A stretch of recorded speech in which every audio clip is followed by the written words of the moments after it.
My name is Maria Dudnik. I'm coming from Ukraine, and I'm singer, choir conductor, songwriter, pianist, vocal coach. Um, I have experience of teaching around 18 years, and I sing since I was very young. So that's the only thing I do in my life. Where does your passion for music come from?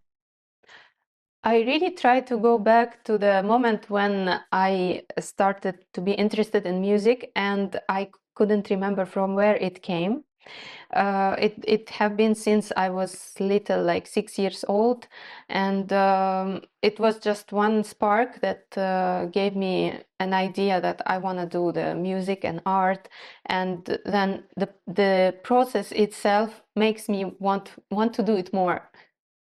Which artist impressed you the most and motivated you to pursue music? Actually, during the different stages in my life, I had different artists that were inspiring for me.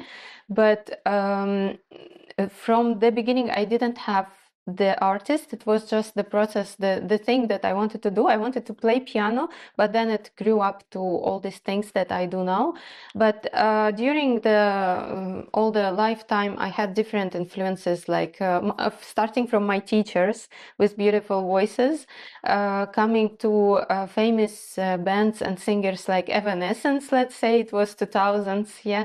Um, for now, recently, Cœur de Pirate, the local one I knew before, I knew about her before I moved to Quebec, but then I knew, oh, she's from here, so I was like, I'm lucky to be here.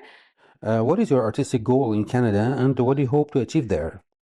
Actually, the location is not really the point in the art, though we are dependent on that because we want the audience, the public, to come to our live performances. So, of course, I want to, as integrating to the community, to the local scene, I want to achieve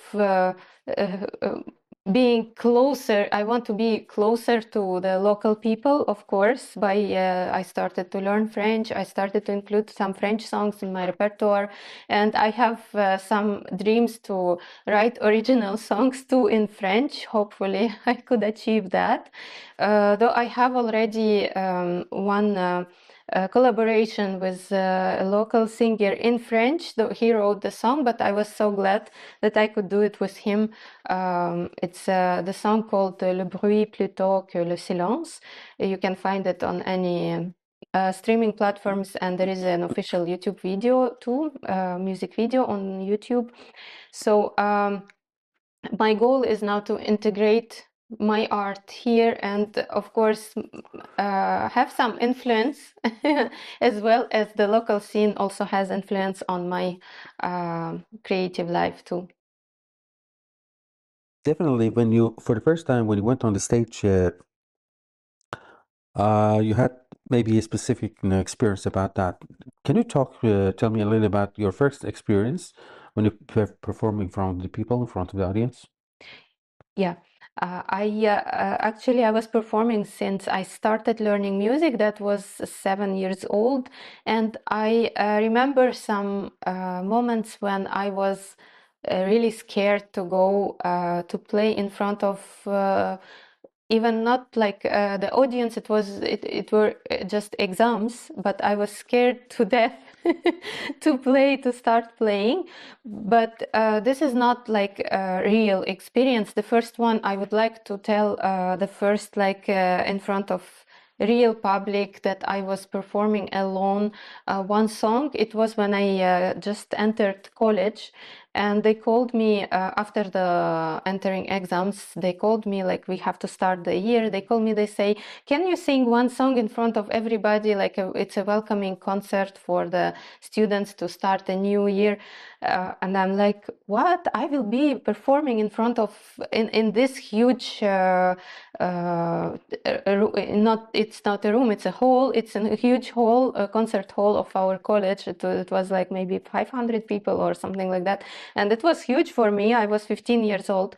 So the experience was that I can always remember that I was afraid to go out on the stage. But when I just stepped on the stage, when I started to sing, all the fright went away, and I was just enjoying this.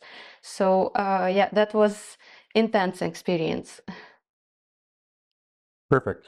So do you remember the audience's reaction when you finished your performance? Of course, they were applauding, and nobody would shout anything.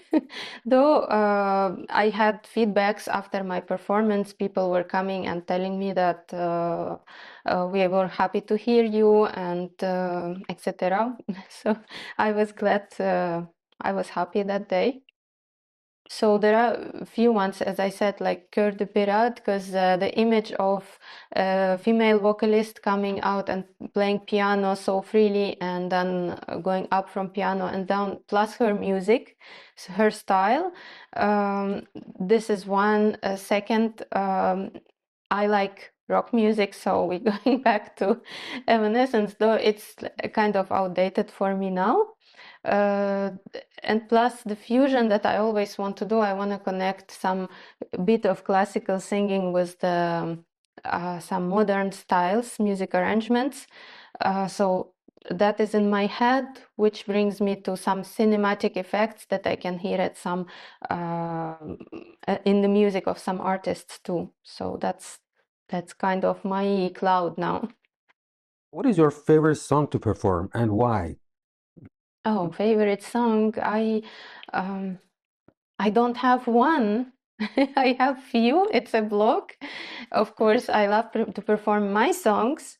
Why? Because they mean a lot to me. Each song is a part of my life. For example, the first ever song I wrote was really like a scream of my soul, let's say, because we were going through some hard moments, and most of the times art uh, is born when you go through some difficult moments. So of course you are attached to the song, to the lyrics you wrote, to the music you've done.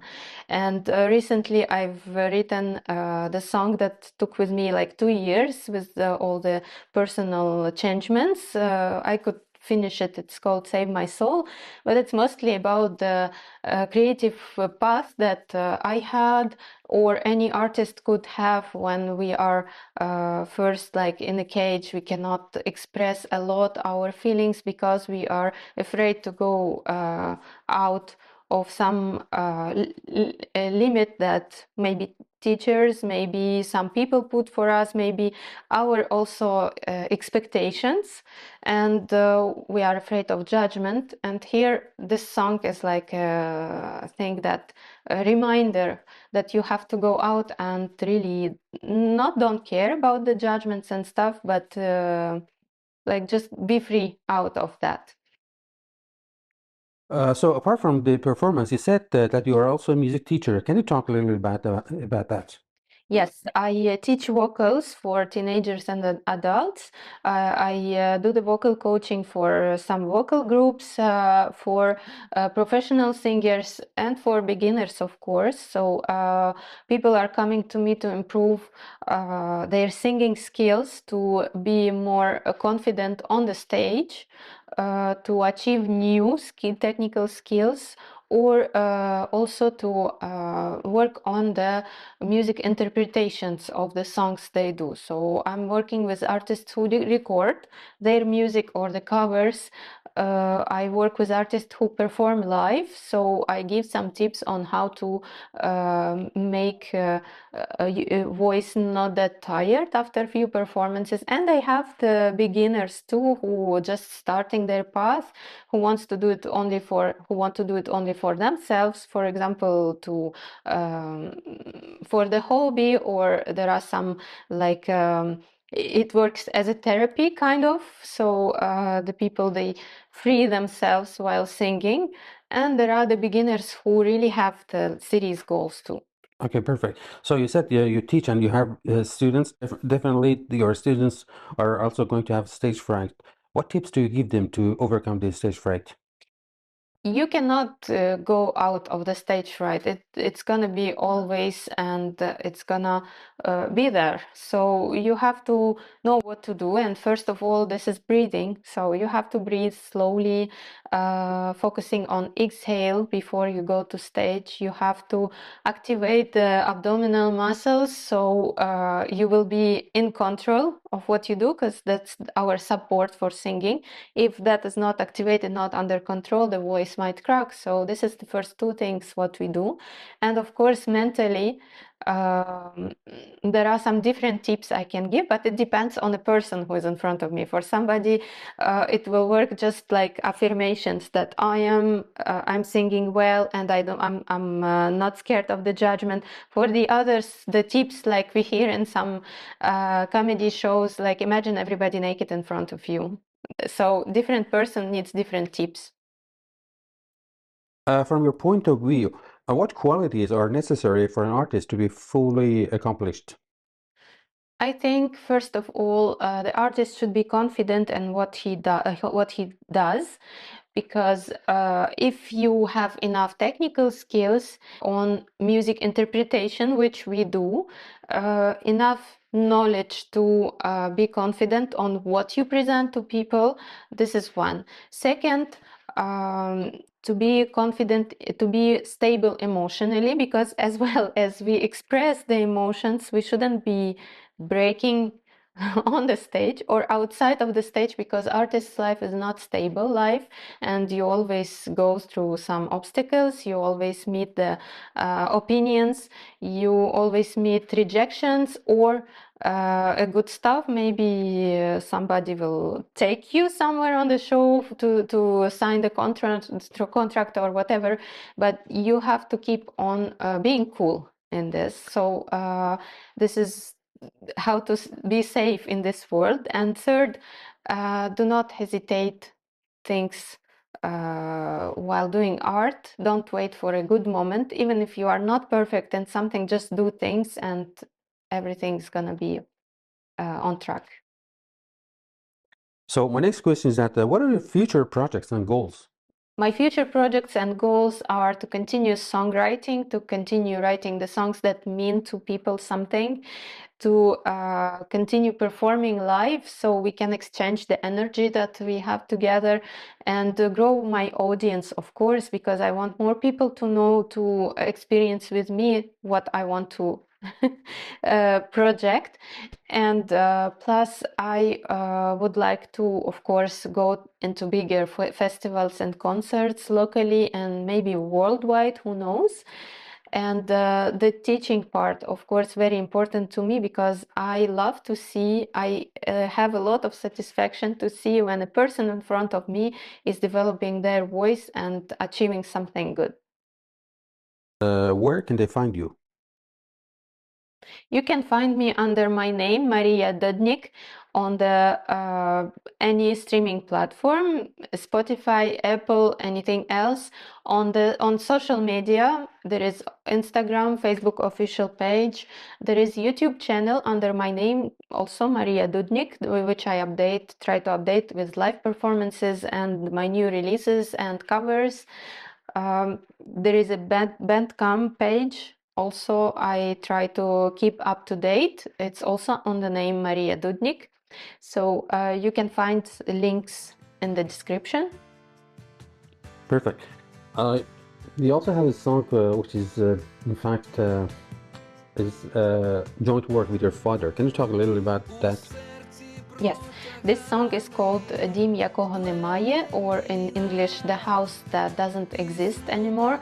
That's the song that my father proposed to me to sing together, because we are kind of in the same situation.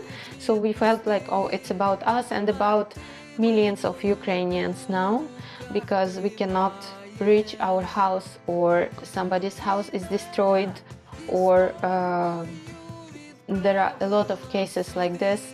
So we decided we will release this song, we will do it together, and it talks about that that really is the true situation that we have now. Like, I have the keys of the house that I cannot reach anymore, where was my childhood and some early years of my life, and the whole life of my father, for example. So yeah, that's a sensitive song for all Ukrainians now. I want to say thank you for inviting me to this interview. It's a nice conversation. I want to wish you all the luck and success.